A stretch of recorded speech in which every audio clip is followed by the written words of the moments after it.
श्री कृष्ण श्री कृष्ण श्री कृष्ण श्री कृष्ण। गुरुर्ब्रह्मा गुरुर्विष्णुः गुरुर्देवो महेश्वरः गुरुः साक्षात् परं ब्रह्म तस्मै श्री गुरवे नमः। तस्मै श्री गुरवे नमः। सत्यव्रतं सत्यपरं त्रिसत्यं सत्यस्य योनिं निहितं च सत्ये सत्यस्य सत्यं ऋतसत्यनेत्रं सत्यात्मकं त्वां शरणं प्रपन्नाः। सर्वत्र गोविन्दनामसङ्कीर्तनं गोविन्द गोविन्द। हरि ओम तत्सत्।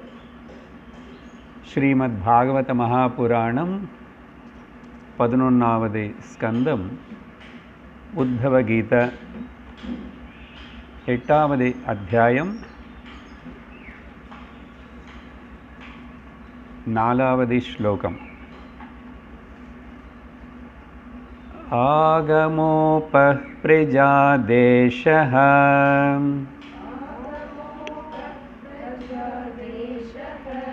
काल कर्म च जन्म च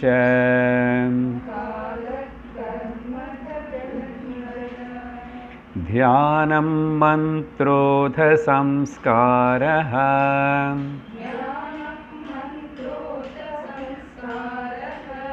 दशैते गुणहेतवः।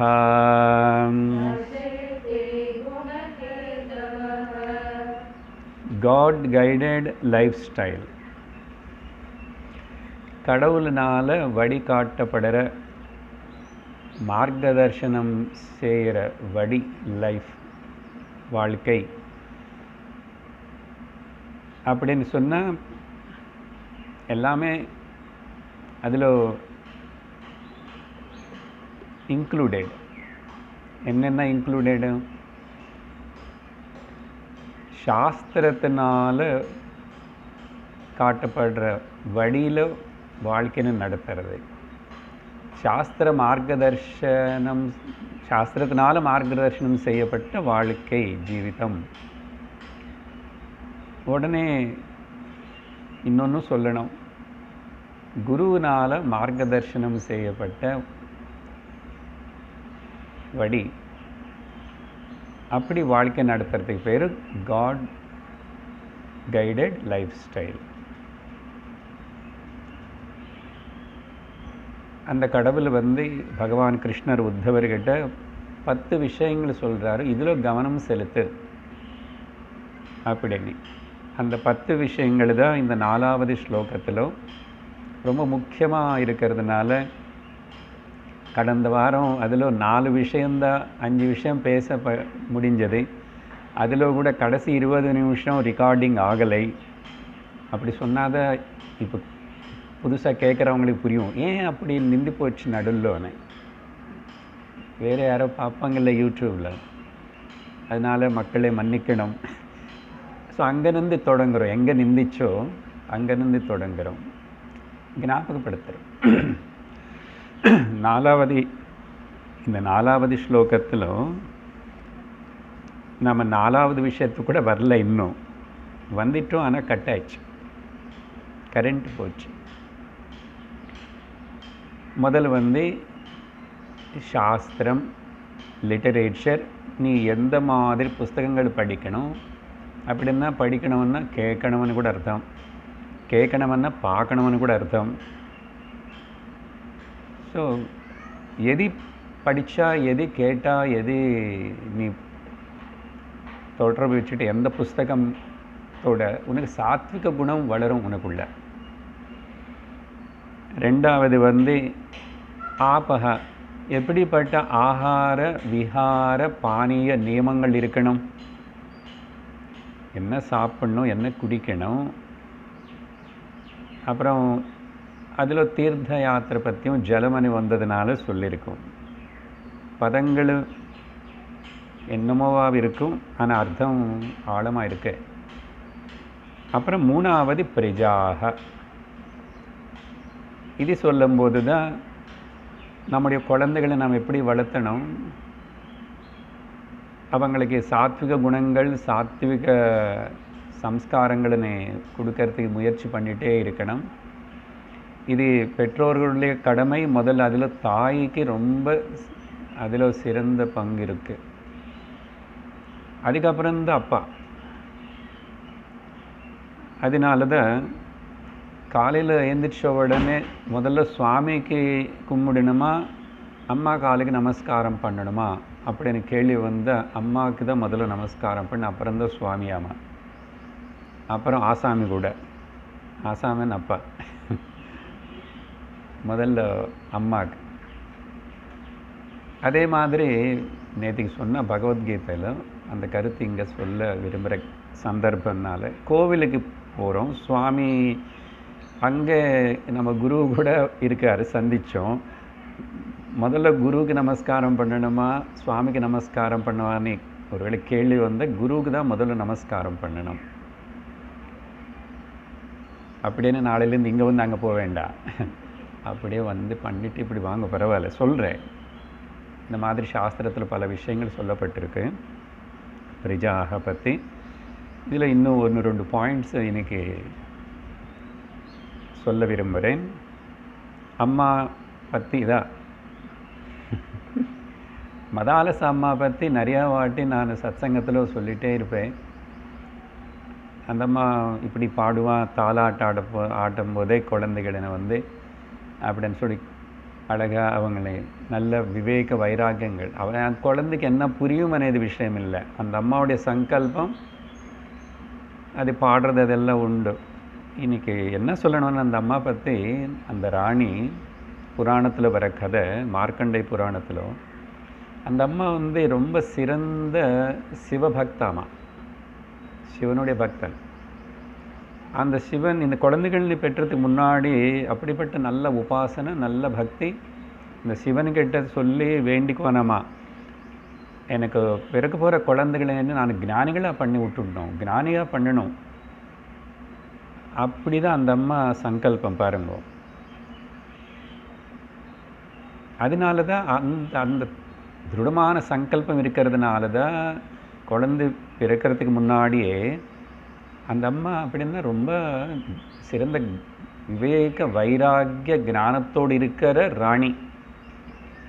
அதுதான் கவனிக்கணும். கிரகஸ்தனாக இருந்து ராணியவாக இருந்து ஒரு ராஜாவுக்கு பாரியாக இருந்து, பாரியாக இருந்தால் என்ன, நம்ம எங்கே பிறக்கணும் எப்படி இருக்கணும் అనేది நமக்கு தெரியாது, பிறந்துட்டோம். பிறந்ததுக்கப்புறம் எப்படி இருக்கணும் அதுதானே God guided or God oriented life style. Cinema ஆக்டராக இருந்தா என்ன, ராணியவாக இருந்தா என்ன, மினிஸ்டராக இருந்தா என்ன, இங்கே சும்மா யாருக்கு தெரியாது எங்கே ஒரு வீட்டில் நான் பிறந்த இருக்கேன். அவங்க அந்த இடத்துல எப்படி வாழணும்னு தெரிஞ்சுக்கணும், அதுதானே. அப்போ அந்த அம்மா அப்படிப்பட்ட ஒரு தபஸ்வி. நினச்ச மாதிரி எல்லா குழந்தைகள்னே ஞானி. அவனை பெருசாகிறதுக்கு முன்னாடியே ஞானம் அடைஞ்சு போயிட்டு இருக்கிறான். அது கதை தெரியும். ராஜா அப்புறம் கெஞ்சி கேட்டதுக்கு அப்புறம்தான் ஒருத்தனு மட்டும் அந்த அம்மா இந்த மாதிரி வளர்த்தாமே கொஞ்சம் லௌகிக்கமாகவே வளர்த்திட்டான் வேணுமனே. அந்த ராஜா கேட்டார், எல்லாரம்மா என்ன இப்படி போனால் துறவிகளாக போனால் ராஜ்யத்துக்கு வாரசனை வேணும் இல்லையான்னு ஞாபகப்படுத்துனதுக்கு அப்புறம் தான் அந்த அம்மாவுக்கு லௌகிக்கமே ஞாபகம் வந்துச்சு. ஓ சரி அப்படி. ஆனால் அந்த லௌகிக்கமாக இருக்க போகிற குழந்தைக்கு கூட வேண்டிய ஞானத்தினை கொடுத்து தான். ஆனால் அவன் இப்போவே போகாமல் கொஞ்சம் அப்படி பிடிச்சி வச்சுட்டான்.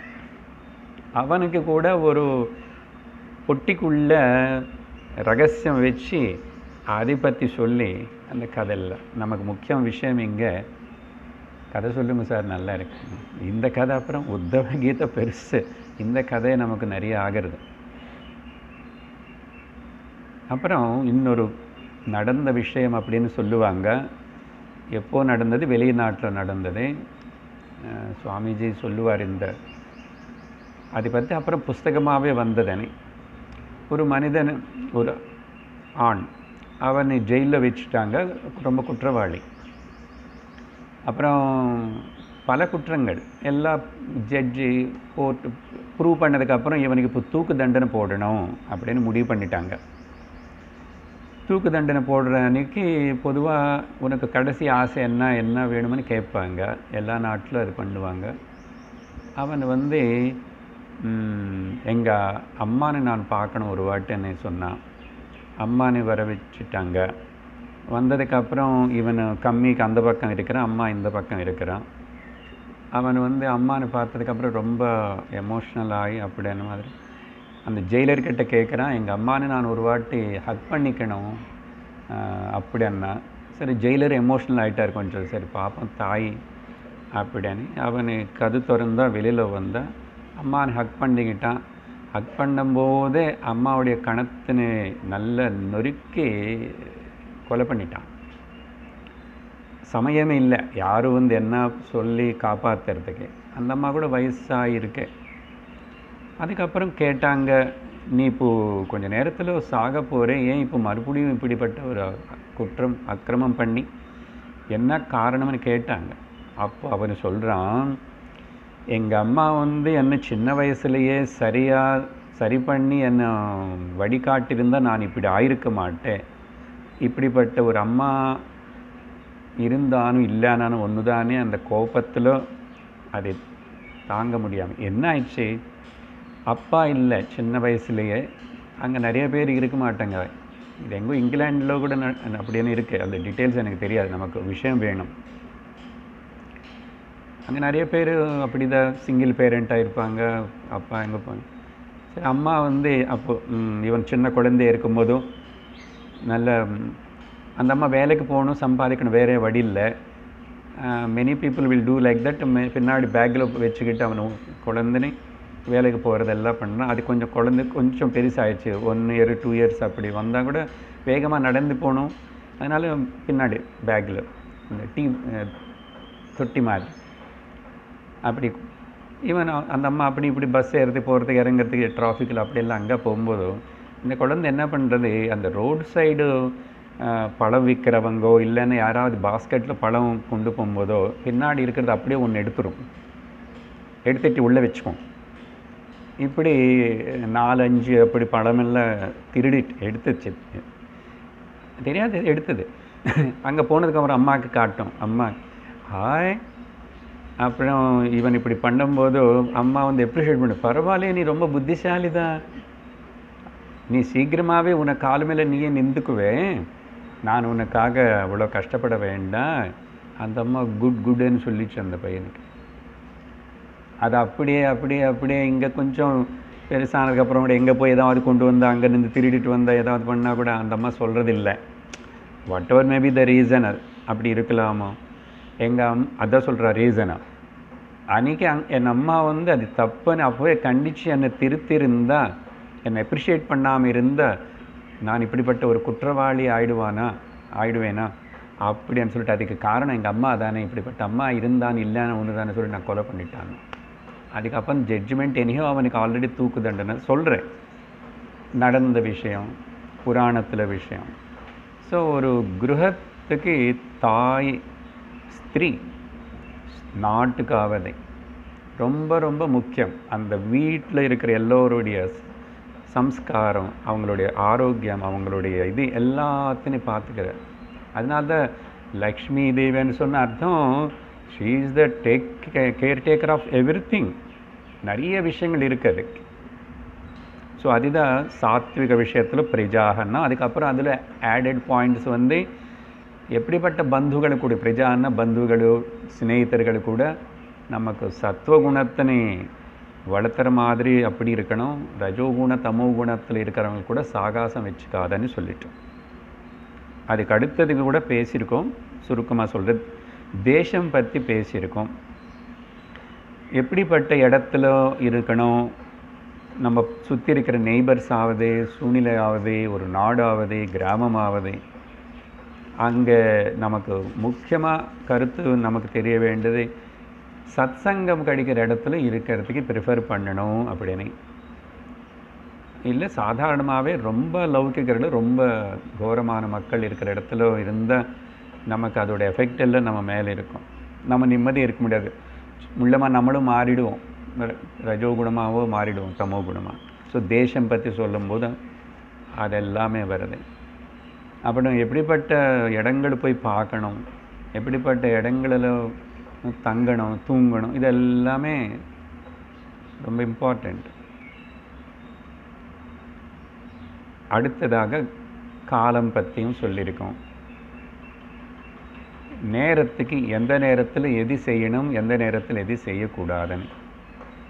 காலையில் தூங்க ஏந்திக்கிறதுப்பறம் ஆரம்பித்து பூஜை பண்ணுற சமயம், அப்புறம் போஜனம் பண்ணுற சமயம், ஸ்திரீ புருஷ சம்போக சமயம், இப்படி பலதெல்லாம் கூட ஒரு நியமமாக கிரமமாக இது கிரமபத்தமாக இருக்கணும், நியமபத்தமாக இருக்கணும் அப்படின்னு சொல்லிட்டு அதுக்கு முக்கியத்துவம் கொடுக்கணும். தவிர பொதுவாக காலம்னா நம்ம நினைக்கிற நல்ல காலம், கெட்ட காலம், ராகு காலம் அதெல்லாம் இல்லை.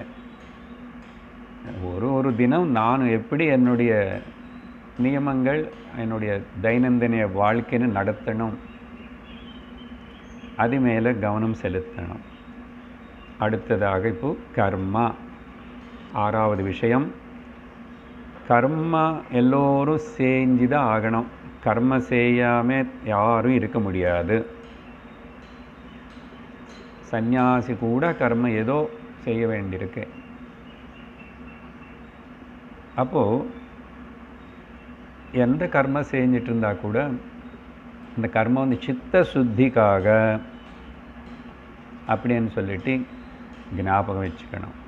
புண்ணிய பாபத்துக்காகன்னு நினச்சிட்டு செய்யக்கூடாது. புண்ணிய பாபங்கள் என்ன இருக்கோ என்னமோ அது சம்மந்தம் இல்லை. இப்போ என் சித்தமும் சுத்தமாகணும். ராகத்வேஷங்களிலிருந்து மனசு விடுவிக்கப்படணும். அப்போது சித்த சுத்திக்காக நித்திய நைமித்திக கர்மங்கள் எதெல்லாம் சொல்லப்பட்டதோ அதெல்லாமே ஒழுங்காக செய்யணும். அப்புறம் காமிய கர்மத்தை குறைச்சிக்கிட்டு நிஷ்காம கர்மன்னு செய்ய பழகணும். அது ஒரே வாட்டி திடீர்னு பண்ண முடியாது, கிரமமாக வளர்த்துக்கணும். அதே சமயத்தில் பரிகார பிராயஷ்சித்த கர்மங்களுக்கு கூட உட்டி கொடுக்கணும். எல்லாத்துக்கும் பிராயஷ்சித்தம் பரிகாரம் అనేది நிறைய சொல்லுவான். ஜோதிஷத்தில் ஆவது சாஸ்திரத்தில் இருக்க பலதெல்லாம்.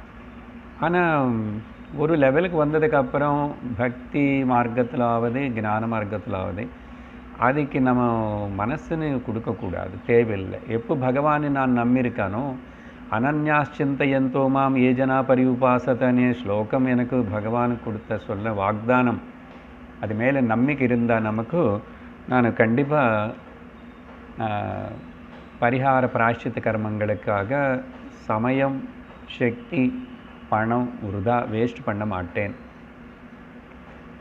அதனால் பகவத் சிந்தனையில் இருக்கிறவனுக்கு அதே பரிகாரமாகிறது. எல்லாமே பகவன் நாமம் சொல்கிறவனுக்கு அதுதான் எல்லா பாப்பம், துக்கம், படிய, பிராரம்பம் எல்லாத்தையும் இட் வில் டேக் கேர். ஆனால் இப்போ உடனே எனக்கு ஏதோ பலம் வரணும், மாறணும்னு சொல்லிட்டு நீ அப்படி சிரமப்பட வேண்டாம். ஸோ அதனால் அப்புறம் நிஷித்த கர்மத்தினு செய்யாமல் இருந்தால் வரப்போகிற பாப்பத்தினாவது தடுக்கலாம் இல்லையோ. நிஷித்த கர்மம் எது செய்யக்கூடாதோ அது செய்யக்கூடாது அப்படின்னு சொல்லி அப்படி என்ன அர்த்தம், ஈஸ்வரார்ப்பண புத்தியோடு பண்ணுறது பழகும். ஸோ கர்மயோகத்துடைய சித்தாந்தம் எல்லாம் அதில் இருக்கு. அடுத்ததாக ஜென்ம, ஏழாவது விஷயம் ஜென்ம. அன்றைக்கி ஒரு பாயிண்ட் சொல்லியிருக்கேன், அது இங்கே ஆட் பண்ணுறேன். அந்த பாயிண்ட் சொல்லும்போது தான் அங்கே வீடியோ கட் ஆயிடுச்சு. நம்ம எல்லோரும் இறந்தோம். ஜென்ம சொன்னால் நம்ம ஜென்ம வந்து ஆதி தெய்வீக ஜென்மம் இல்லையா, சாதாரண ஜென்ம. ஆதி தெய்வீக ஜென்மன்னா திரௌபதி மாதிரியோ பஞ்ச பாண்டவர்கள் மாதிரியோ அப்படி இல்லை. யோகிகள் மாதிரியோ ஆழ்வார்கள் மாதிரியோ நம்ம பிறக்கலை. அது எங்கோ ரேராக எங்கோ நடக்கும். அது ஆனால் ஜன்மம் இருக்குது. அப்போ அம்மா வயிற்றில் வந்து சாதாரணமாக பிறக்கும்போது ஒரு ஜன்மா, அதுக்கு பேர் பிந்து சந்ததி அப்படின்வாங்க. பிந்துன்னா அந்த ட்ராப், பிந்து சந்ததி. ஆனால் அதுக்கப்புறம் ஒரு மனிதனை வந்து அதுக்கப்புறம் அடுத்த இன்னொரு ஜென்மம் எடுக்கணும், இன்னும் 2 ஜென்மம் எடுக்கணும். அந்த 2வது ஜென்மம் எடுத்தவனுக்கு பேர் தான் த்விஜா అని கூப்பிடுவாங்க. பொதுவாக அவனு பிராமணன்ன்றாங்க. த்விஜான்னா டிக்ஷனரியில் பிராமணன் கொடுக்கப்படும். பரவாயில்ல, அன்றைக்கி சொன்னேன் இல்லையா எல்லோரும். செகண்ட் இன்சியேஷன், அதுக்கு த்விஜன்மா. நம்ம வேதாந்த பரமாக பார்க்கும்போது 3 ஜென்ம த்ரிஜன்மன்னு கூட சொல்லலாம். அந்த செகண்ட் ஜென்ம அது வந்து வேத அத்தியனம் மூலமாக ஆகும். ஆனால் மாதிரி வேத அத்தியனம் எல்லாரும் பண்ண முடியுமான்னா வேத அத்தியனம் நீ பண்ண முடியல. நீ வேதத்துடைய கருத்துக்கள் கேளு, கேட்கறதுக்கு யாருக்கு ரெஸ்ட்ரிக்ஷன் இல்லையே. அதனால் மொத்தத்தில் சாஸ்திரம் நீ படிக்க தொடங்கிட்டு, அதனால தான் குழந்தைக்கு உபநயனம் ஆனது உடனே வேதாத்தியனத்துக்கு அனுப்புறது அந்த காலத்தில் இருக்கு. அதுக்கு தான் காயத்ரி மந்திரோபதேசம். அதுதான் இனிஷியேஷன், 2வது ஜென்மா. அம்மா வயிற்றுல வந்து பிறக்கும்போது எல்லாரும் அங்கே அவனே சம்ஸ்காரவானா பண்ணுறதுக்காக த்விஜன்மா அது அப்பாவே கொடுக்கணும் இனிஷியேஷன். ஆக்சுவலாக வாத்தியார்னு சும்மா பூஜைக்கு வச்சுக்கிறான். அப்போது அங்கே முதல் குரு இங்கே இனிஷியேஷனை கொடுக்கும்போது 2வது குரு அப்பா ஆயிட்டார். அது ஒரு ஜென்மா. அதுக்கப்புறம் 3வது ஜென்மா ஆத்தியாத்மிக குரு கிட்ட வரணும். அந்த காயத்ரி மந்திரம் உபதேசம் பண்ணதுனால, அப்பா சொல்லி கொடுத்ததுனால, நான் 40-50 வருஷம் சந்தியாவந்தனம் உபநயனம் இருக்கேன்னு சொன்னதுனால உனக்கு ஞானம் வரப்போகிறது இல்லை. யாருக்கும் அப்படி வரல. 85 வயசு தாத்தா அப்படியெல்லாம் நிஷ்டை நியமம் எல்லாம் பண்ணுறாரு. ஞானம் வந்துச்சா? ஆத்ம ஞானம் வந்து நிறைய ஏதோ விஷயங்களை கேட்டு தெரிஞ்சு வச்சுக்கிட்டே தவிர ஆத்ம ஞானம் வந்துச்சு எனக்கு ஞாபகம் இருக்குது, நம்பிக்கை இருக்காது. அப்படி என்ன அர்த்தம்? ஸோ பிரம்மச்சரிய ஆசிரமத்துக்கு வரும்போதும் ஒரு ஜென்மா. இப்போ இந்த விதமாக பார்க்குறோம். கிரகஸ்தன் ஆனதுக்கப்புறம் 2வது ஜென்மா. சரியா? பிரம்மச்சரிய ஆசிரமத்தோட கனெக்ட் பண்ணால் 4 ஆகிடும். ஏன்னா 4 ஆசிரம தர்மங்கள் இருக்குல்ல. இப்போ அந்த கண்ணோட்டத்தில் பார்த்தா அம்மா கிட்டேருந்து பிறந்தோம், அப்புறம் படிப்புக்காக பிரம்மச்சரிய ஆசிரமம், அது 2வது ஜென்மா ஆகிடுது. திரும்பி கிரகஸ்தன் ஆகும்போது 3வது ஜென்மா. அப்போ கிரகஸ்தனா எப்படி வாழணும் అనేది பலதெல்லாம் சாஸ்திரம் சொல்லிகிட்டே இருக்கு. அதுக்கப்புறம் வானப்பிரஸ்தன் ஆகிறது 3வது. வானப்பிரஸ்தன் ஆக 3வது ஜென்மா முடிவு பண்ணிவிட்டு ஒரு வயசு வரும்போது கண்டிப்பாக வானப்பிரஸ்தனம் என்ன అనేది அது வானப்பிரஸ்த ஓல்டேஜ் ஹோம் போய் இருக்கக்கூடாது. அது எங்கே இருக்குன்னு தேடாதுங்க. வானப்பிரஸ்தம்னா என்ன, எப்படி வாழறது అనేది படகணும். 3வது ஜென்மம் ஆயிடுச்சு. 4வது ஜென்ம சந்நியாசம்.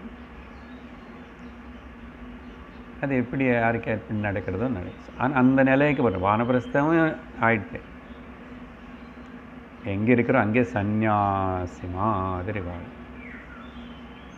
பார்த்தீங்களா? இதெல்லாம் பற்றி சொல்லும்போது தான் ஜென்மா. அதனால் பிறக்கும்போது மனிதனு எந்த ஜென்ம எந்த ஜாத்தியில் பிறந்தானும் பரவாயில்ல, அது யாருக்கும் தெரியாது. அதனால தான் எல்லா ஜாத்தியில் பிறந்தவங்களுக்கு கூட பக்தாள் ஆகிட்டாங்க, ஞானிகள் ஆகிட்டாங்க. ஒருத்தராக 2 பேரை பெரிய லிஸ்ட்டே இருக்கு. ஸோ இதெல்லாம் அபவுட் தி ஜென்மா. அடுத்தது வந்து தியானம், 8வது பாயிண்ட்டு. எதை பற்றி தியானிச்சா சிந்திச்ச, தியானம்னு இங்கே முதல்ல திங்க் பண்ணிகிட்டே இருக்கிறத வச்சுக்கோங்க. இல்லை தியானமனே ஸ்பெஷல் வேர்டு பகவான் உபயோகப்படுத்துறதுனால ராஜசி எந்த தேவதைகள் மேலே தியானம் பண்ணணும் ஆனால் பூஜிக்கிறதுன்னு வச்சுக்கோங்க, இல்லை உபாசனை பண்ணுறதுன்னு வச்சுக்கோங்க. அந்த உபாசனானது இங்கே கொடுக்கல தனியாக பகவானும், தியானம்னு அதை வச்சுக்கோங்க. பூஜா புனஸ்காரம் உபாசனை பண்ணுறோம். நாம் சாத்விக தேவதைகளே பூஜிக்கணும். தேவதைகள் கூட நிறைய ராஜசிக தேவதைகள், தாமசிக தேவதைகள், இப்படி எல்லாம் நிறைய பேர் இருக்காங்க, அதுக்கு தகுந்த மாதிரி.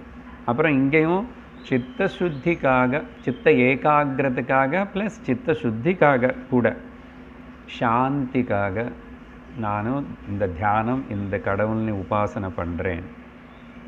இங்கே தியானமனே வார்த்தை யோகாவுக்கு சம்மந்தப்பட்டதாக இருக்கிறதுனால சில பேர் தியானம் மெடிடேஷன்னு சொல்லி, மெடிடேஷன் எதுக்கு பண்ணுறேன்னா ஆக்சுவலி மெடிடேஷன் உபாசனை தான். சித்த வியாபாரம் இஸ் கால்டு மெடிடேஷன் ஆர் உபாசனை. சுகரு பிபி ஆரோக்கியம் நல்லா இருக்குமென்னு சொல்லிட்டு தியானம் அப்படி பண்ணாது, அது வந்தால் வரும். ஆனால் தியானம் అనేది உன்னோட நிதித்தியாசன தியானமாக இருக்கணும். வேதாந்தத்தில் சொல்கிற தியானம் நிதித்தியாசன தியானமாக இருக்கணும். அப்புறம் தியானிக்கிறதுன்னா சிந்திக்கிறதுன்னு கூட அர்த்தம் இருக்குல்ல. அப்போது கடந்து போன காலத்தை பற்றி சிந்திக்காது, வரப்போகிற காலத்தை பற்றினும் சிந்திக்காது, வர்ரி பண்ணாது.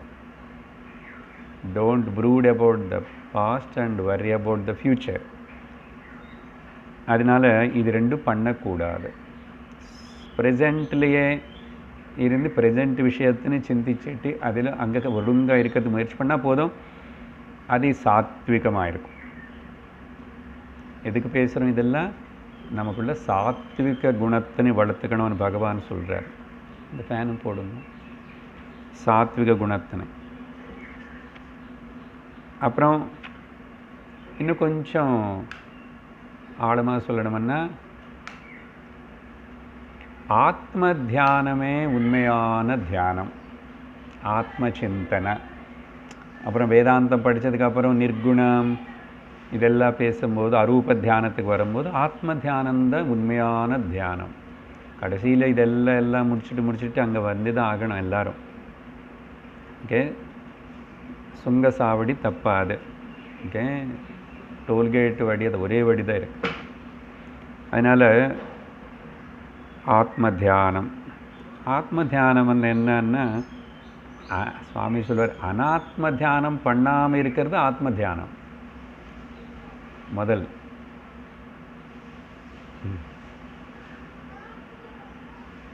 ஏன்னா ஆத்மா பற்றி இப்படியெல்லாம் விவரிக்க முடியாதே. உபனிஷத்துகள் விவரிக்கிறது ட்ரை பண்ணுறது, ஆனால் கூட கஷ்டமாக தான் இருக்கு. அதனால் அனாத்ம சிந்தனை எந்த அளவுக்கு குறைக்கிறோமோ அப்போது ஆத்ம சிந்தனை நடக்கிறதுன்னு அர்த்தம். இதெல்லாம் தியானம் பற்றி. அடுத்தது மந்திர. தியானம் உபாசனை எப்பவுமே ஒரு மந்திரத்தோடு கூடியிருக்கும்.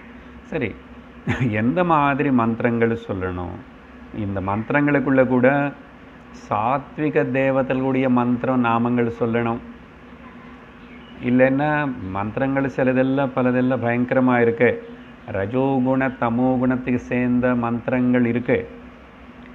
டாக்கினி, ஷாக்கினி, க்ஷுத்ர தேவதர்கள், பிசாச்சி, இதெல்லாத்தையும் வர வைக்கிறதுக்கு அப்படின்னு, அப்புறம் அடுத்தவங்களை நாசனம் ஆகிறதுக்குன்னு நிறைய இருக்குது மந்திரங்கள்.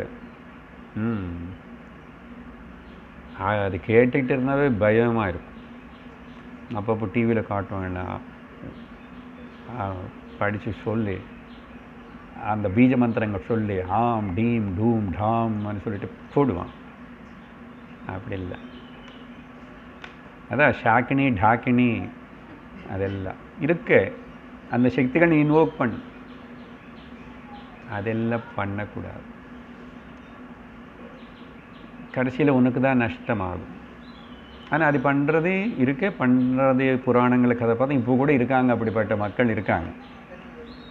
இந்த தாந்திரிகர்கள், அப்புறம் சில பேர் கேரளத்தில் இருக்காங்க, பெங்காலில் கூட இருக்காங்களாம். அது என்னமோ தெரியல, கேரளத்துக்கு பெங்காலுக்கு கனெக்ஷன் அது இங்கெங்கோ இருக்காது, அங்கே இருக்கேன். ஆனால் நிறைய சிமிலாரிட்டிஸ் இருக்குதாமா மாதிரி. அது எப்படி அண்டர் கிரவுண்டில் வந்து அப்படியெல்லாம் இது முன்னாடி இப்படி போயிட்டு வந்தாங்களே என்னன்னு. சரி, என்னமோ. அப்போது மந்திரம் பற்றி அப்போ என்ன சொல்லணும்? சாத்விக மந்திரங்கள், ராமா, கிருஷ்ணா, இந்த மாதிரி சாத்விக புராணங்களுக்குள்ள கூட சாத்விக புராணம்னு சொல்லுவாங்க. அதெல்லாம் விஷ்ணு புராணங்கள் எல்லாம் பெரும்பாலும் சாத்விக புராணங்கள்னு சொல்லப்படுறது. இப்போ அதுக்காக சண்டை போட்டுக்காதுங்கோ. இப்போ தானே சார் சிவராத்திரி வந்துச்சேன்னு. இந்த சிவ இதெல்லாம் புராணங்கள் வந்து கொஞ்சம் தாமசிக்கம் ராஜசிக்கமாக அப்படி இருக்குமா? அதனால தான் இந்த விஷ்ணு புராணம் பாகவதம் இதில் கிடைக்கிற அளவுக்கு ஞான விஷயங்கள் அதில் இருக்கு அங்கங்கே. ஆனால் இந்த அளவுக்கு விஸ்தாரமாக இருக்காது. அந்த மாதிரி அதே மாதிரி தேவிக்கு சம்பந்தப்பட்ட புராணங்கள் எல்லாம் கூட மோர் ராஜசிகமாக இருக்கும். சிவன் இதெல்லாம் தாமசிக்கம்னு. ஆனால் ஜாக்கிரதை அப்படின்னா. ஆனால் சிவ அவதாரம் சங்கர்ஷணமூர்த்தி தாமசிக தேவதா. ஆனால் அவர் எப்படி தியானம் பண்ணுறாருன்னா அது தாமசிக தேவதைன்னு அவர். அதனால தான் அவர் கேட்டத பிரேத கணங்கள், ருத்ர கணங்கள் இதெல்லாம் அவர் சுற்றி தான் இருக்கும். ஆனால் அது பாசிட்டிவாக எடுத்துக்கிட்டு அதெல்லாத்துக்கிட்ட போகாமல் சிவம் கிட்ட போகணும். சிவம் சுத்தம், சிவம் சாஸ்வதம், சிவம் சிவகரம் சாந்தம், சிவாத்மானம் சிவோத்தமம், சிவமார்க பிரணேதாரம் பிரணமாமி சதா சிவம். ஆனால் ஸோ இது இந்த கன்ஃபியூஷன் எதிர்க்க வேண்டாம். பட் ஜெனரலாக புராணத்தில் அது சொல்கிறது. ஏன்னா பிரகிருதி இயற்கைன்னு பிரித்து காட்டணும் இல்லையோ, 3 குணங்கள் இருக்கானே. அப்போ அதில் கூட 3 தேவதர்கள் தேவைப்படுது. விஷ்ணு சாத்விகமானே, பிரம்மன் வந்து ரஜோகுணத்தினால சிருஷ்டி பண்ணார் முதல்ல, ஆக்டிவிட்டியாக வர ஓரியன்டு ஒர்க்ஹாலிக்கு. சிவன் வந்து எல்லாம் நாசனம் பண்ணுறாரு அப்புறம், அதனால் டிஸ்ட்ரக்ஷனு தமோன்னு சொல்லு. மொத்தத்தில் மந்திரம் அப்படி ஓம்காரம், காயத்ரி மந்திரம் அதெல்லாம் எல்லோருக்கும் ஒத்து வரலைன்னா ஸ்ரீராம் கிருஷ்ணா நாம எத்தனையோ சும்மா சிவநாமம் சொன்னால் கூட போதும். சிம்பிள், ரொம்ப காம்ப்ளிகேட்டட் இல்லை. சாந்தி, மனசில் நிம்மதி வரணும். அடுத்தது கடைசி பாயிண்ட் வந்து சம்ஸ்காரங்கள். சாத்விக சம்ஸ்காரங்காக தான் சொல்கிறாரு. மறுபடியும் எக்ஸ்ட்ரா சம்ஸ்காரம்னா இப்போ மேலே சொன்னது எல்லாமே உனக்கு உள்ள சம்ஸ்காரத்தினே ஒரு இம்ப்ரிண்ட். சம்ஸ்காரம்னா எந்த காரியம் பண்ண வச்சதுனால அந்த சமயக்கு சரியான ஒரு சம்ஸ்காரம் பீஜம் நட்டப்படுறதோ அதுக்கப்புறம் அது வளரும், ஸ்ப்ரவுட் ஆகுமோ. அதனால நல்ல சம்ஸ்காரங்கள், குசம்ஸ்காரங்கள், சுசம்ஸ்காரங்கள். சுவன நல்லது, குவன கெட்டது. சம்ஸ்காரம் குழந்தைகளுக்கு ஹேபிட்ஸு, நமக்காவது ஹேபிட்ஸு, எல்லாம் ஹேபிட் தான். It's shear habit only. அது அப்புறம் ஸ்ட்ராங் சம்ஸ்காரமாக மாறும். ஆனால் இங்கே பொதுவாக சம்ஸ்காரன்னா எல்லா சம்ஸ்காரங்கள் ஹிந்து சம்பிரதாயத்திலும் நமக்கு 16 சம்ஸ்காரங்கள். ஒரு மனிதன் பிறந்ததுக்கு அப்புறம் அவனுக்கு சில சம்ஸ்காரங்கள் பண்ணணும். அந்த திருஷ்டியில் பார்க்குறோம். சிலது அதே இன்னும் பிரித்து இன்னும் கூட நிறைய நம்பராகவும் சொல்கிறாங்க, 30க்கு மேலே கூட. ஆனால் பெரும்பாலும் 16 சம்ஸ்காரங்கள். அது ஜஸ்ட்டு கொஞ்சம் தான் மென்ஷன் பண்ணுறேன். முதல்ல வந்து ஆனால் முதல்ல ஞாபகம் வச்சுக்கணும், எல்லா சம்ஸ்காரங்களும் சாத்விக குணம் வளர்த்துட்டு சாத்விக குணத்தினால ஞானம். சரியா? அப்போது முதல்ல வந்து கர்ப்பாதானம் ஒரு சம்ஸ்காரம். ஒரு மனுஷன்னு பிறக்கிறான். எப்படி பிறக்கிறான்? ஒரு அம்மா வயிற்றுலேருந்து பிறக்கிறான். அம்மா அப்பா ஒரு ஆண் பெண் சந்தித்ததுனால ஒரு ஸ்திரீ கர்ப்பத்திலிருந்து இன்னொரு மனிதன் வரும். அப்போ அது ரொம்ப முக்கியமாக இருக்கு. அந்த கர்ப்பத்தினை தரிக்கிறதுக்கு முதல்ல எனக்கு கர்ப்பம் வரத்துக்கு ஒரு ஸ்திரீக்கு முன்னாடியே கர்ப்பாதானம்னு சொல்லி அதுக்கு மந்திரங்களும் ரிச்சுவல் பூஜா எல்லாம் இருக்கு. அந்த கர்ப்பாதானம் செய்ய வச்சு அப்படின்னா இந்த கர்ப்பத்துக்குள்ள ஒரு நல்ல ஜீவன் வரணும். வந்து ஜீவனுக்கு அவனுக்கு இது ரொம்ப சிறந்த ஒரு இடமா இருந்து அவனும் கூட ஆன்மீகமாக வளரத்துக்கு வேண்டிய விதமாக இங்கே அமையணும்னு சொல்லி பகவான் வேண்டிக்கிட்டு இந்த குலதெய்வத்தை யாரும் இஷ்டதேவ அப்படி சொல்லி அதை ஒரு முகூர்த்தம் மாதிரி வச்சதுக்கு அப்புறம்தான் ஸ்திரீ புருஷர்கள் சந்திக்கணும். இப்படி எல்லாம் இருக்கு. ஸோ கர்ப்பாதானம், ஆதானம்னா கர்ப்பத்தில் அந்த பீஜத்தினை பிரவேச பண்ண வைக்கிறது. ஆக்சுவலாக நம்ம வேறு உபனிஷத்து சமயத்தில் பார்த்தோம், ஜஸ்ட் ஞாபகப்படுத்துகிறேன். இந்த ஒரு ஜீவனு இன்னொரு வயத்தில் வந்து ஸ்திரீ கர்ப்பத்தில் வந்து பிறந்து வெளியில் வர்றதுக்கு இது முன்னாடி கூட அவன் இருந்திருக்கணும். இதுக்கு முன்னாடி இல்லாமல் இப்போ திடீர்னு மனுஷனாக வரமாட்டான். ஞானம் அடையாத இந்த சம்சார சக்கரத்தில் சுற்றி இருக்கிற ஜீவர்கள் தான் வருவான். அப்போ அவனு எப்படி வருவான்னா 5 ப்ராசஸ் யூனிட்ஸு 5க்குள்ளே போயிட்டு வருவானாமா. இது உபனிஷத்தில் சொல்லியிருக்கேன். ஜஸ்ட் முதல்ல வந்து அந்த எல்லா ப்ராசஸ் யூனிட் எல்லாமே கூட ஒரு அக்னி குண்டம் மாதிரி நினச்சிக்குங்க. அக்னி என்ன பியூரிஃபை பண்ணுறது அதுதானே. அப்போது ஸ்வர்க அக்னி முதல் ஸ்வர்க்கத்துக்கு போவானாமா. சரியா? ஸ்வர்க அக்னியில் போய் அங்கே கொஞ்சம் ப்ராசஸ் பண்ணி அவன் கொஞ்சம் க்ளீன் ஆகிடுவான். அப்படின்னு ஸ்வர்க அக்னியிலேருந்து அப்புறம் பர்ஜன்ய அக்னி, மேகங்களுக்குள்ளே இருக்கிற ஜலத்தில் ஒரு சொட்டில் வந்து அந்த ஜீவன் தங்குமா. ஓகே, பர்ஜன்யம்னா மேகம், மேகம்னா அதில் ஜலம் இருக்கு. அங்கே ஒரு ப்ராசஸ். அது எவ்வளோ நாள் வெயிட் பண்ணுவான், என்ன எங்கே அதெல்லாம் நமக்கு தெரியாது. சாஸ்திரத்தில் இருக்குது அந்த விஷயம், டீட்டெயில்ஸ் வேணுமன்னா. 3வது அதுக்கப்புறம் அந்த மழை பெஞ்சு அந்த ஜலத்தில் வந்து பிருத்வி அக்னி பூமி மேலே விழுவான். பூமி மேலே விழுந்ததுக்கப்புறம் பிருத்திவியில் எங்கே ஒரு மனிதர்கள் சாப்பிட்ற ஏதோ ஒரு பழம் செடி பூ காய அதுக்குள்ளே வந்து அங்கே பிருத்வின்னு அர்த்தம். அங்கே தானே செடி அதில் வந்து நிற்கும் அந்த ஜீவன். 3 ஆயிடுச்சு. அப்புறம் அந்த பழம் அந்த சாப்பாட்டு அந்த அரிசி எதை சாப்பிட்டா ஒரு ஆண் சாப்பிட்டா ஆண் அவருக்குள்ளே போய் ரேத்த அக்னி ரேத்தஸ் ஸ்பெர்ம் அங்கே வந்து கடைசியில் 5 வந்து கர்ப்ப அக்னி ஸ்திரீக்குள்ளே பிரவேசம் பண்ணதுக்கு அப்புறம் அது அங்கே கர்ப்ப அக்னி. ஸோ 5 ஃபர்னேசஸ் ப்ராசஸிங் யூனிட்ஸ் அப்புறம்தான் வெளியே வருவான். ஸோ இதெல்லாம் கர்ப்பாதானமனை விஷயத்தை பற்றி அது ரொம்ப ரொம்ப புனிதமான சிறந்த ஒரு இம்பார்ட்டண்ட் ஆஸ்பெக்ட், வாழ்க்கையில் ஒரு முக்கியமான ஒரு விரதம். அது அந்த பாவத்தோடு பண்ணால் நம்மளுக்கும் நல்லது, வர ஜீவனுக்கும் நல்லது. அப்புறம் பும்சவனம் இதெல்லாம் எக்ஸ்பிளைன் பண்ணல நிறையா. அடுத்தது இதெல்லாம் பண்ணுவாங்க. அப்போ கர்ப்பம் ஆயிடுத்து இப்போ இனிமேல். அப்புறம் பும்சவனம்னா கர்ப்பாதானம் பண்ணதுக்கப்புறம் இன்னொரு ரிச்சுவல். அதுக்கப்புறம் சீமந்தம். ஓகே, இதெல்லாம் ப்ரீநேட்டல். இதெல்லாம் இன்னும் ஓகே குழந்தை பிறக்கல. அப்போ குழந்தை பிறக்கிறதுக்கு முன்னாடி கர்ப்பாதானம், பும்சவனம், சீமந்தம். அடுத்தது பிறந்தான் ஜாத கர்மா. அடுத்தது நாமகரணம். அப்புறம் நிஷ்கர்மா. நிஷ்கர்மன்னா குழந்தை ஃபஸ்ட்டு டைம் வெளியில் கொண்டு போகிறது.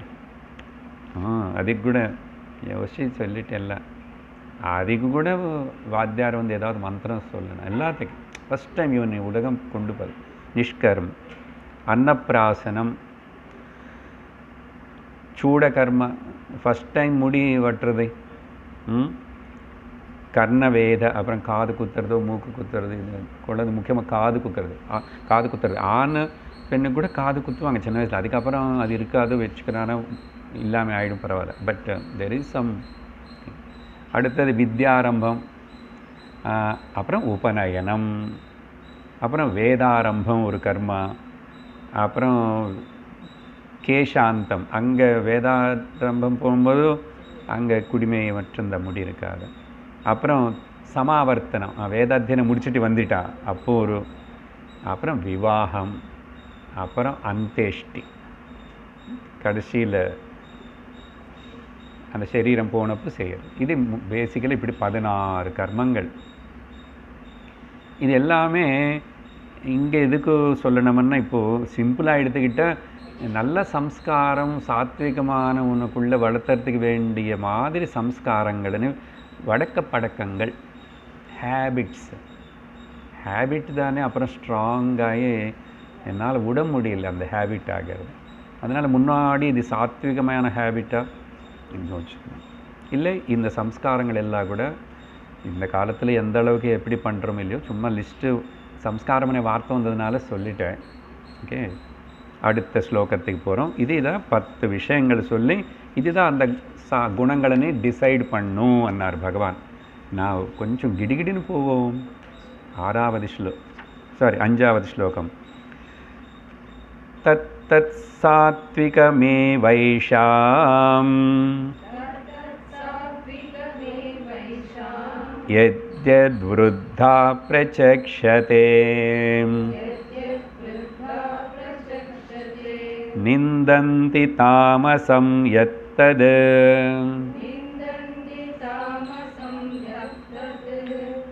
ராஜசம் ததுபேக்ஷிதம். கிருஷ்ணர் என்ன சொல்கிறாருங்க, நான் இப்போ என்ன பேசியிருக்கானோ இந்த ஆகமா அங்கேருந்து ஆரம்பித்து 10 விஷயங்களும் ஏஷாம்னு இதெல்லாம் இப்போ பேசினதெல்லாம் அது எதெது எத்தியத்து விருத்தாகன்னா பெரியவர்கள், அனுபவஜர்கள். ஆனால் இங்கே ஒரு பாயிண்ட் ஹைலைட் பண்ணணும். விருத்தாகன்னா யார்? நாட்டு வயோவிருத்தாக. விருத்தாவன்னா பெரியவர்கள் என்ன வயசு. சாஸ்திரம் என்ன சொல்கிறதுன்னா, ஞானவிருத்தாக, ஷீலவிருத்தாக, சம்ஸ்கார ஆச்சாரிய விருத்தாக. ஞானம் விஷயம் நல்லா தெரிஞ்சு சாஸ்திரம் கேட்டு இப்படிலாம் தெரிஞ்சவங்களாக இருந்திருக்கணும். அவன் என்ன வயசுன்னு இது சம்மந்தம் இல்லை. அதுக்கப்புறம் அவங்கள தெரிஞ்சுக்கிறது மட்டும் இல்லை, ஏதாவது இம்ப்ளிமெண்ட் பண்ணுறாங்களா இல்லையா செய்கிறாங்களான்னு. அப்போது அவங்களுக்கு கொடுத்த அவங்களுக்குள்ள கேரக்டர் எப்படி இருக்குது, ஷீல விருத்தாக. அப்புறம் கடைசி ஆச்சார விருத்தாக, ஆச்சரிச்சிட்ருக்காங்க, அவங்கக்கிட்ட சீலம் இருக்குது, ஞானம். அந்த வகையில் விருத்தாகன்னா நமக்கு குருகள்னு எடுத்துக்கணும், இல்லை வியாசாதி ரிஷிகள் எல்லாம் சொன்னதுன்னு எடுத்துக்கணும். அப்படிப்பட்ட விருத்தாக ஜென்ரலாக பெரியோர்கள், முன்னோர்கள் என்றும். அவங்க எதினி பாராட்டுறாங்களோ தத்தது சாத்விகம். அவங்க எது பிரசக்ஷத்தை பாராட்டுறாங்களோ அதெல்லாமே சாத்விகம்.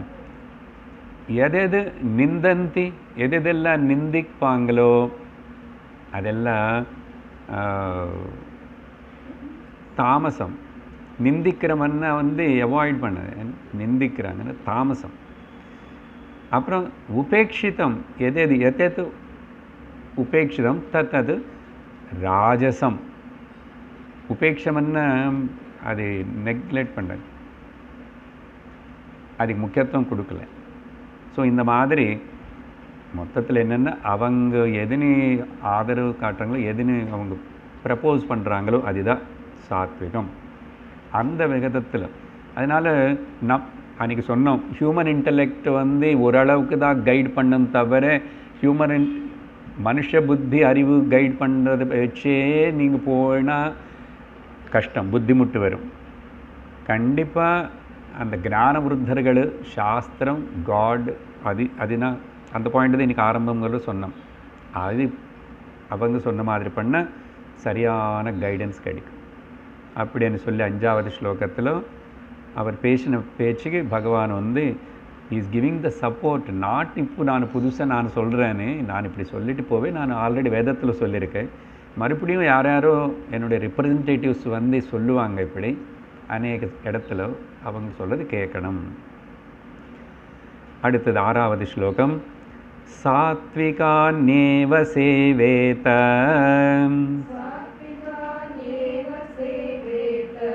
புமான் சத்வவிவருத்தயே ததோ தர்மஸ்ததோ ஞானம்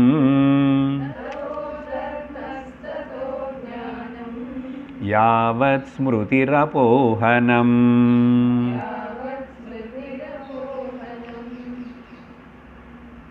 எவ்வளவு நாளைக்கு யாவத்து அந்த மனுஷனுக்கு அவனுடைய ஸ்வரூப ஸ்மிருதி ஏற்படலையோ, ஸ்வரூப ஸ்மிருதி இங்கே ஸ்மிருதி அபோகனம், அவனுடைய ஸ்மிருதி அவன் யாரனேது அவனுக்கு தெரியல, அவனு ஆத்மஸ்வரூபன் அது தெரியல. ஸோ ஸ்வரூப என்னுடைய நிஜமான ஸ்வரூபத்துடைய விஸ்மிருதி అంటే மறந்து போயிட்டேன். அப்படி என்ன அர்த்தம்? இப்போது பாசிட்டிவ் எடுத்துகிட்டேன், அந்த ஸ்வரூப ஸ்மிருதி நான் யாருன்னு தெரிஞ்சுக்கிற வரைக்கும் என்ன பண்ணோம்? சாத்விகான்யேவ சேவேதா, சத்வகுணத்தினே சேவிச்சுட்டே இருக்கணும். இந்த சேவேத்தான வார்த்தை 3வது 2வது ஸ்லோகத்தில் வந்தது. உபாசனன்னாரங்க அன்றைக்கி சொன்னோம். சத்வகுணம் சத்தம் சாத்விகமானது ஃபாலோ பண்ணுறதுக்கு எல்லா விதமாக பிரயத்தனம் பண்ணும், மேக்சிமம் பிரயத்தனம் பண்ணும். சாத்விகுணத்தினை மட்டும்தான் ஆசிரியிக்கணும். எதுக்கு? யார் இங்கே கிளாஸுக்கு வரவங்க மட்டும்? புமான் எல்லா மனிதனும். எதுக்கு?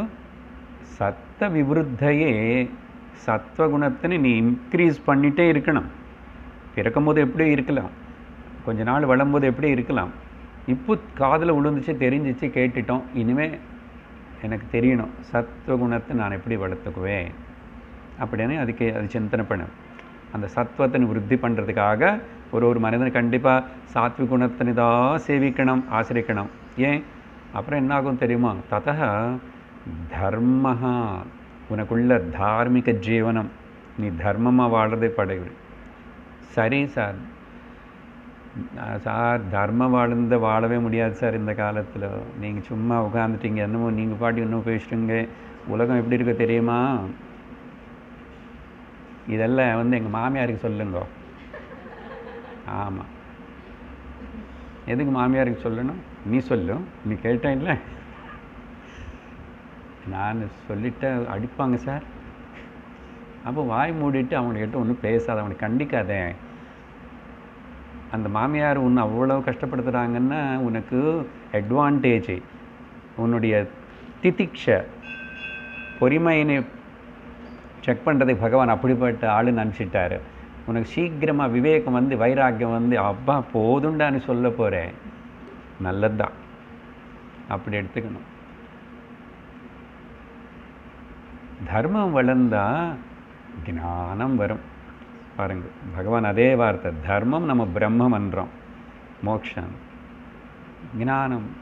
சத்வாத் சஞ்சாயத்தே, ஓகே, ஒரு ஸ்லோகம் இருக்கு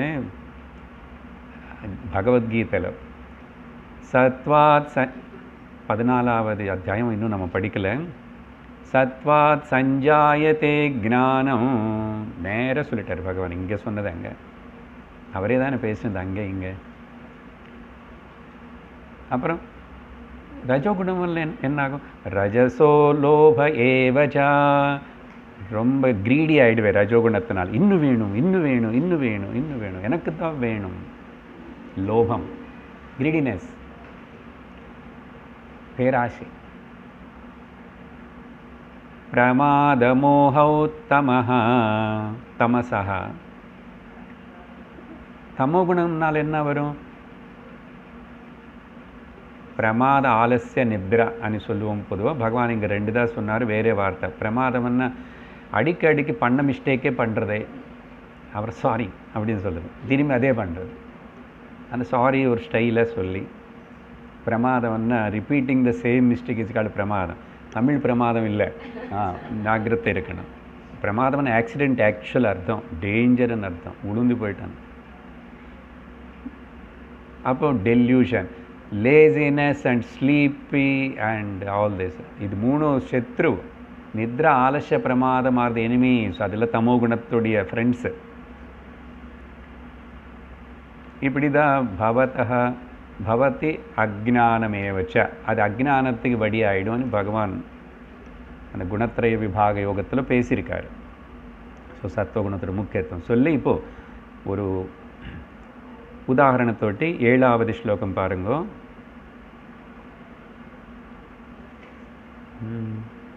வேணு சங்கர்ஷணோ வஹ்னிஹ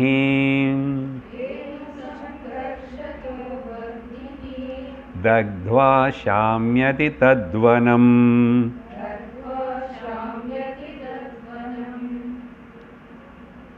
ஏவம் குணவ்யத்யயஜஹ ஏவம் குணவ்யத்யயஜஹ யஜோ நிர்ஹே தேஹ ஷாம்யதி தத்க்ரியஹ.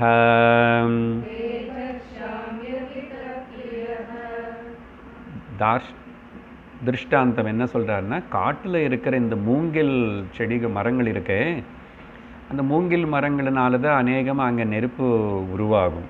ஏன்னா அது ரொம்ப சீக்கிரமாக காஞ்சிடும், ரொம்ப டாலாக இருக்கும், காற்று வந்து ரொம்ப ஆடும், உரசுக்கும், உரசல் ஏற்படும். அதனால அந்த வேணு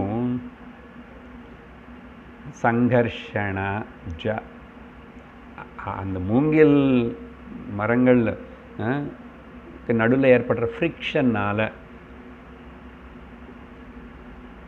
உரசல் சொல்லுங்க. இந்த உறவு வார்த்தை கூட அதில் வந்து தான் வந்திருக்கும். அது actually friction. Every relationship is a friction. Every relationship is a problematic. 2 வலைகள் இருந்தாவே சவுண்டு வரும்னு அந்த அம்மா சொன்ன எங்கே? இதே உத்தவ கீதையில் தான், பிக்ஷு அவதூத கீதை. அவர் கற்றுக்கிட்டார். அந்த வீட்டில் ஒரு பொண்ணு வந்து கல்யாணம் ஆக போகிற பொண்ணு மாவரிக்கும் போது நிறைய வலைகள் போட்டிருந்தான். நல்ல சவுண்டு வருதுன்னு எல்லாம் கைட்டிட்டான். இவர் பார்த்தார் சவுண்டு குறைஞ்சிச்சான். இவர் உள்ளே போல வாசலில் தின்ன மேலே படுத்துருக்காரு அவதூத ஞானி. அப்புறம் பார்த்தா கொஞ்சம் சவுண்டு வருது. அதுக்கப்புறம் பார்த்தா சவுண்டே வரல. அப்புறம் தெரிஞ்சது அந்த பொண்ணு என்ன பண்ணா, சப்தமே வரக்கூடாது, என்ன மாப்பிள்ளை அவங்க வந்திருக்காங்க வீட்டை பார்க்குறதுக்கு, பின்னாடி பண்ணுறேன், அவங்களுக்கு தெரியக்கூடாது, டிஸ்டர்ப் பண்ணி எல்லாம் கட்டி ஒன்றே வச்சுக்கிட்டா சவுண்டே இல்லை. 2 இருந்தால் தொண நிறைய இருந்த சண்டை கலாட்டம். இந்த வேணுன்னா மூங்கில், அதோடைய ஒரு சில நாள் ஏற்படுற அக்னி என்ன பண்ணும், அந்த மூங்கில்னு எரிச்சிடும். காட்டு சுற்றி பக்கத்தில் இருக்க எந்த அளவுக்கு எரிக்க முடியும் எல்லாம் எரிச்சிட்டு சாந்தமாயிடும். அதுதான் உதாரணம் கொடுக்குறார் பகவான், திருஷ்டாந்தம். எதுக்கு இப்போ இது சொல்கிறீங்க? அதே மாதிரி 3 குணங்களினால ஏவம் குணம் வெத்தியஜகன்னா குணங்களோட வைஷமியம், கலப்படம், மாற்றம்னால ஏற்பட்டது தான் இந்த தேகம். அப்போது இதுக்குள்ளேயே ஞானம்னு அக்னி உருவாகணும். வேறு எங்கேருந்து உருவாகும்? அந்த உடம்பு தான் இங்கே கரெக்டாக 11 மணிக்கு சமையலெல்லாம் முடிச்சுட்டு வந்து உட்காரணும். வந்ததுக்கப்புறம் தூக்கம் வராமல் ஜாக்கிரதை பார்த்துட்டு உட்காரணும். சொன்னதை கிரகிச்சுக்கணும், இல்லை பண்ணணும். என்ன இந்த உடம்பு? பஞ்ச மகாபூதங்களுடைய ஒரு பேக்கு, மூணு குணங்களுடைய காம்பினேஷன். உப்பு காரம் மசாலா எல்லாம் போட்ட மாதிரி 3 குணங்கள். ஓகே, ஸ்வீட்டு அப்படி வச்சுக்கோங்க. சப்பையா ஸ்வீட்டாக காரமாக 3 குணங்களோட சேர்ந்த 5 பஞ்சபூதங்களுடைய ஒரு மூட்டை சேரில் உட்கார்ந்துருக்கு, தெரியுமா? இப்போ இதுக்குள்ளேயே அக்னி உருவாகணும். ஸோ குணங்களினால் உருவான இந்த சரீரத்திலேயே ஞானம் சத்துவகுணத்தின் பற்றி பேசிகிட்டு இருக்கிறோம். அதில் சத்துவகுணத்தினால ஞானம் வந்து அந்த ஞானம் இந்த உடம்புன்னு எரிச்சுடனா அஜ்ஞானத்தினை நீக்கும். அப்புறம் உடம்பு எரிச்சுடுவான்னு அர்த்தம் என்ன? இனிமேல் உடம்பு வராமல் பண்ணும், ஜீவன் முக்தனும் ஆயிடுவேன், விதேக முக்தி ஆயிடுவேன், அப்புறம் சரீரம் வராது. பார்த்துங்க, நல்ல உதாரணம் கொடுத்தார் பகவான். அப்படியே அது அந்த ஞானாகிரி, அந்த ஞானம் திரும்பி ஆத்மல ஒன்றாயிடும். ஆத்ம ஞானம் சொல்லுவோம், சத்தியம் ஞானம் அனந்தம் பிரம்ம. ஆத்மான்னு என்ன? ஞானம், சுத்த ஞான ஸ்வரூபம் தான், சுத்த ஞானைக மூர்த்தையே. அப்படி சொல்லி பகவான் வந்து முடிச்சிட்டார். பேசி முடிச்சிட்டதுக்கப்புறம் உடனே உத்தவர் கேள்வி கேட்குறான். 8வது ஸ்லோகம். உத்தவ உவாச்ச வதந்தி மத்யா பிராயேண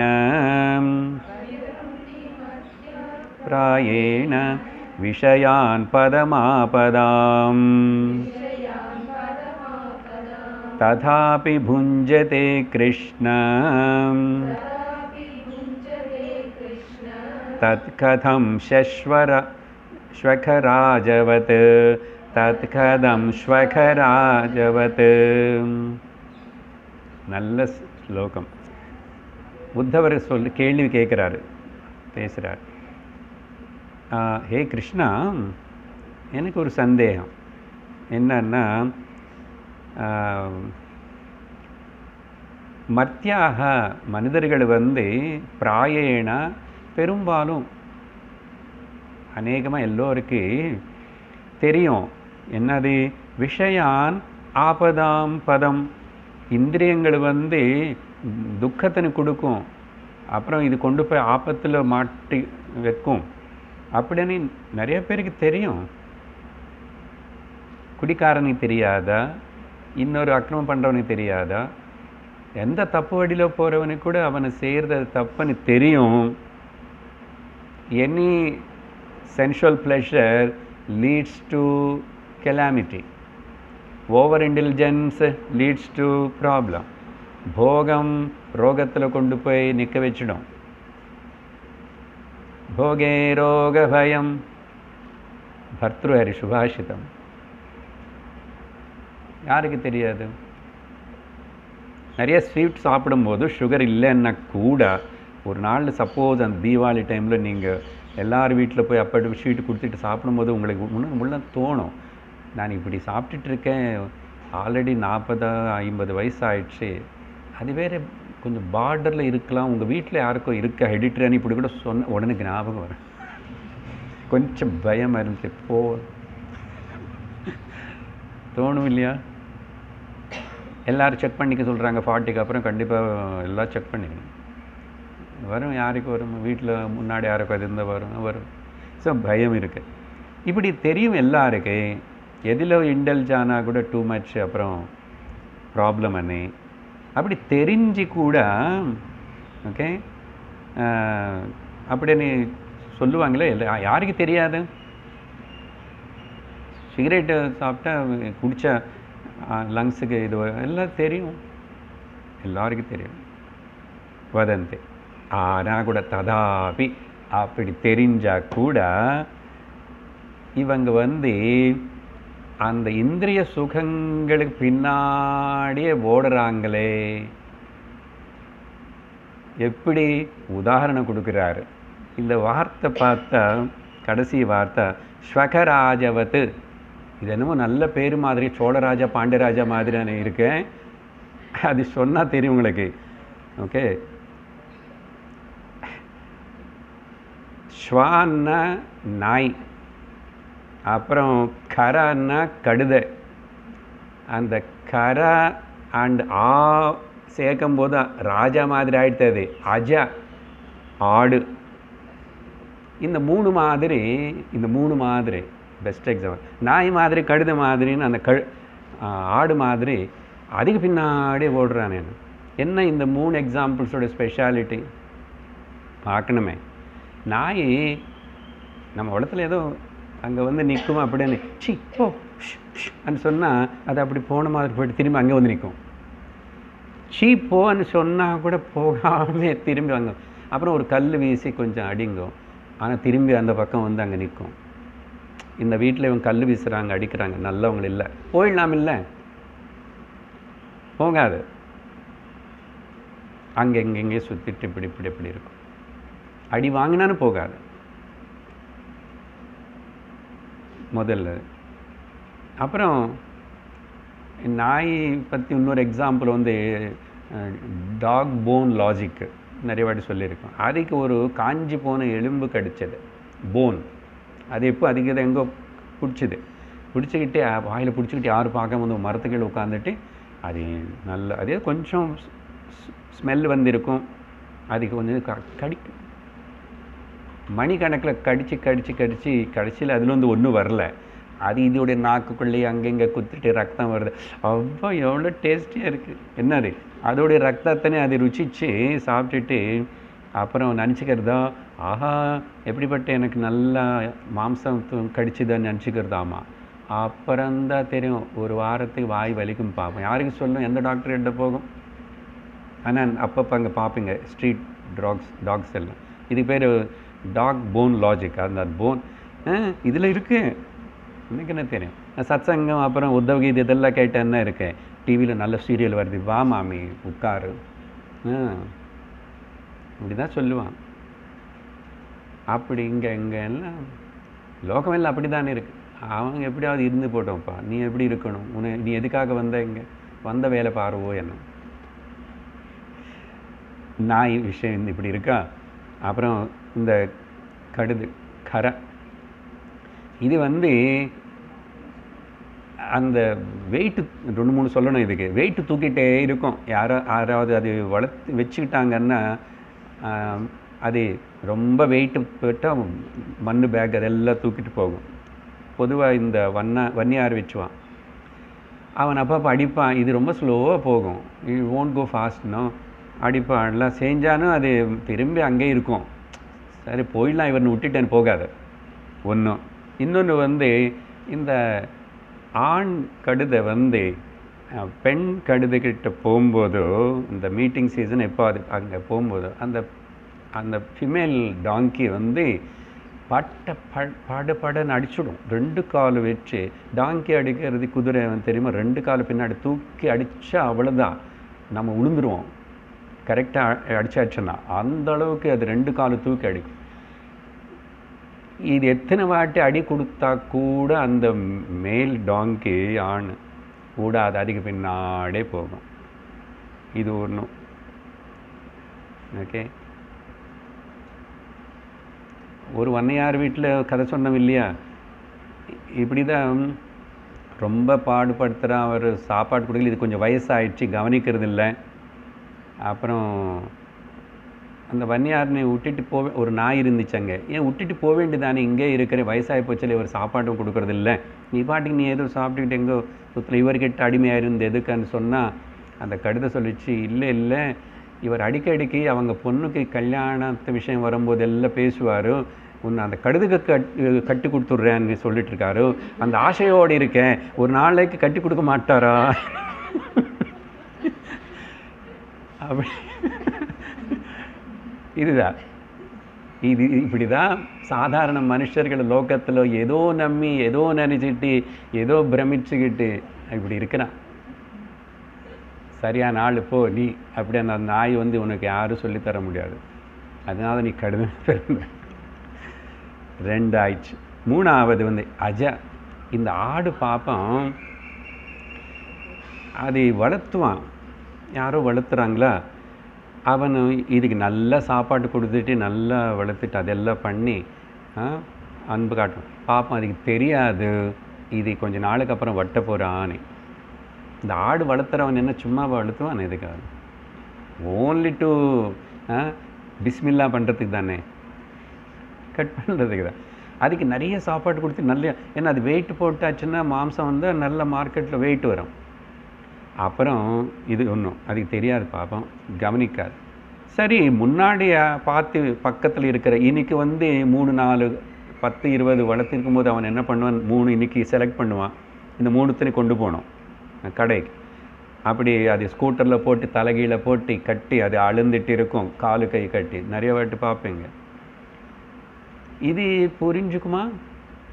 நாளைக்கு வந்தால் நம்மளை கூட இப்படி தான் பண்ணுவான், எதுக்கு அழ வைக்கிறான் இப்படின்னு இல்லை. பார்க்குறோம் கண்ணுக்கு முன்னாடி என்னென்னமோ எத்தனை ப்ராப்ளம்ஸ், கோரம், வியாதிகள் வாழ்க்கையில் எப்படியெல்லாம் போய்ட்டு பார்த்து கூட ஞானம் வர மாட்டேங்குது, விவேகம் இல்லை. அது அழுதனே கூட ஏதோ சப்தம் கேட்கறது, அது எதுவுமே தெரியாது. இதுக்கு அங்கே நிற்கும். எதுக்கு? மறுபடியும் ஏதோ சாப்பாடு கொடுப்பான். அவன் வரான், இப்படி ஏதோ கொண்டு வரான்னா உடனே அதே பார்த்துட்டு சாப்பாடு. இப்படி தான் இந்த இந்திரியங்கள் இப்படி இந்த மாதிரி ஜீவிதம் அப்படின்னு உதாரணம் கொடுத்து உத்தவர் கேள்வி கேட்குறான். ஸோ இவங்க எல்லாரும் அந்த மாதிரி வாழுறாங்களே மனுஷர்கள், தெரிஞ்சியும் ஏன் இப்படி, why it is so அப்படின்னு. ஸ்ரீ பகவானுவாச்ச.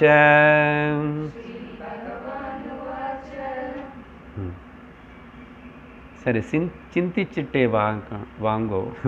அடுத்த வாரம் ஓகே, பகவான் அழகான விவரணம் கொடுப்பார் அதுக்கு, பேஸ்ட் ஆன் தி குணம்.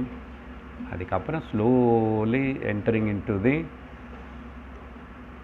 ஹம்சகீதா ஞானோபதேசம். ஜஸ்ட் ஃபியூ ஸ்லோகாஸ்க்கு அப்புறம் ஹம்சகீதைக்கு இன்ட்ரடக்ஷன் வரும். கீதைக்குள்ள அநேக கீதைகள் இருக்கிறது இதில் மட்டும்தான். ஆல்ரெடி இது அவதூத கீதை பார்த்தோம். ஸோ இனிமேல் கூட இன்னும் 3 4 கீதை, குட்டி குட்டி கீதைகள் வரும் உள்ள. ஹம்ச கீதை அது என்னன்னு அப்புறம் பார்ப்போம். ஓம் பூர்ணமத பூர்ணமிதம் பூர்ணாத் பூர்ணமுதச்யதே பூர்ணஸ்ய பூர்ணமாதாய பூர்ணமேவாவசிஷ்யதே. ஓம் சாந்தி சாந்தி சாந்தி. ஹரி ஓம். ஸ்ரீ குருப்யோ நமः. ஹரி ஓம்.